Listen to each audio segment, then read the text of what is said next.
All right, so part two, here we go. So far, you've heard about Jesus being in the story, a man who's been born blind, his parents, and his neighbors. Now there's another group coming in on the scene in verse 13, and it's the Pharisees. And y'all have heard me talk about the Pharisees this year in class. The Pharisees are the religious leaders in the church. They're a group of people who believe that because they can keep the law because of their actions and their works, because they're descendants of Abraham, Isaac, Jacob, and Joseph, that's their ticket to heaven. And what we must all realize is God gave us that law in the Old Testament, but none of us could follow it perfectly, and so that's why Jesus came on the scene. And so this is like this has been their mindset and their thinking for years and years and years. And so now something new, God is bringing something new to his people, and that's Jesus. And so here we go. So they brought to the Pharisees, verse 13, the man who had been blind. Now, who is they? I don't know, but it's a group of people. They wanted this man to go see the Pharisees. So now, on the day on which Jesus had made the mud and opened the man's eyes was the Sabbath. So that's an important part in the story, because on the Sabbath you're supposed to rest and keep it holy. Well, Jesus did this miracle on the Sabbath. Would Jesus break God's law? No, he would not. Was it right for Jesus to wait until a day that's not on the Sabbath to heal this man? No. Jesus, I believe, purposely did this miracle on the Sabbath to try to not only, give the blind man an experience from God, but also try to speak to these Pharisees about their spiritual blindness. So it says, therefore the Pharisees also asked him how he had received his sight. So this man's got another question. How did this happen to you? And the man replied, he put mud on my eyes. The man replied, and I washed, and now I see. Some of the Pharisees said, well, this man's not from God, for he doesn't keep the Sabbath. All right, so some of the Pharisees said Jesus couldn't be from God because he didn't follow God's law or his rules. But others said, well, how can a sinner perform such signs? You might also say, well, if he's not from God, then how could he do this? So the Pharisees are kind of 50-50 on it right now. And it says, so they were divided. Then they turned again to the blind man. What have you to say about him? It was your eyes he opened. And the blind man replied, he's a prophet. Okay, so we know that the word prophet means a messenger from God, and that was completely true. Jesus was a prophet, and he had plenty of messages from God because he was 100% God and 100% man. They still didn't believe that he had been blind and had received his sight until they sent for the man's parents. So the Pharisees are just digging for more dirt. And it says, they said to his parents, is this your son? Is this the one you say was born blind? How is it that now he can see? So the parents' response was a little bit different than the son's. The parents said this, we know he is our son, and we know that he was born blind. So two true facts there.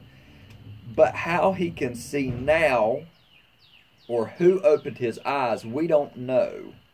Ask him. He is of age, and he will speak for himself. Now, that was their reply, and that wasn't the best reply. Part of me just has to believe, even though the Bible doesn't say it, part of me has to believe that their son told them all about this, and we're going to find out in the next verse why I believe that the parents knew everything. In verse 22 it says, his parents said this because they were afraid of the Jewish leaders who had already decided that anyone who acknowledged that Jesus was the Messiah would be put out of the synagogue. So basically his parents were afraid to say anything because they already kind of knew a little bit about Jesus, and they knew, or at least they had heard, that anybody that was claiming that Jesus was the Messiah, the Son of God, that they'd get kicked out of church. Don't that sound so crazy that would be the way it is? But that's how it was. And that's why his parents said, he is of age, ask him. So they just kind of threw it off. But they could have told them exactly, but they kind of denied it, and that's sad in a way. A second time, they, the Pharisees, summoned the man who had been blind. Give glory to God by telling the truth, they said. We know this man is a sinner. So they're trying to get the man to give glory to God, which he is, because Jesus is God. But the Pharisees couldn't see that. They were spiritually blind. And so he said, whether he is a sinner or not, I don't know. One thing I do know, I was blind, but now I see. Then they asked him, what did he do to you? How did he open your eyes? He said, I've already told you, and you didn't listen. Why do you want to hear it again? Do you want to become his disciples too? I love that response because it's kind of a little bit of sarcasm, I believe, in a way. Then they being the Pharisees, hurled insults at the man who was blind but now can see, and said, you are this fellow's disciple. We are disciples of Moses. So now they cut it. It's so crazy how these guys were treating followers of Jesus and Jesus himself. So they're like, this must be some joke. You must have pretended to be born blind. You're really one of his disciples, and you're trying to get this whole thing stirred up. We're not a disciple of Jesus. We're a disciple of Moses. Well, let me tell you, Moses and Jesus are on the same team here, but they couldn't see it. We know that God spoke to Moses, but as for this fellow, we don't even know where he comes from. This is just showing that the Pharisees' spiritual blindness. The man answered, now that is remarkable. You don't know where he comes from, yet he opened my eyes. We know that God does not listen to sinners. He listens to the godly person who does his will, and that's all Jesus right there. That was the Pharisees talking, but that is exactly Jesus. Jesus is a godly person who does God's will. Nobody's ever heard of opening the eyes of a man born blind. That's Jesus changing things. If this man were not from God, he could do nothing. To this they replied, you were steeped in sin at birth. How dare you lecture us? And they threw him out. Man. But he stood up for Jesus. I love that. We just got a few more verses. It said, Jesus heard that they had thrown him out. And when he found him, so I love how Jesus went after this guy. Twice. Jesus went after him twice. Once to heal him, and then another time to talk to him some more. It says, Jesus said to the man who had been born blind, do you believe in the Son of Man? Who is he, sir? The man asked. Tell me so that I may believe in him. Jesus said, you have now seen him. In fact, he is the one speaking with you. Wow, that's one of those awesome moments where Jesus kind of just tells this man who had been born blind, I am the one. That's so awesome. Then the man said, Lord, I believe, and he worshipped him. Wow. Jesus said, next, for judgment I have come into this world so that the blind will see, and those who see will become blind. Some Pharisees who were with him heard him say this and asked, what? Are we blind too?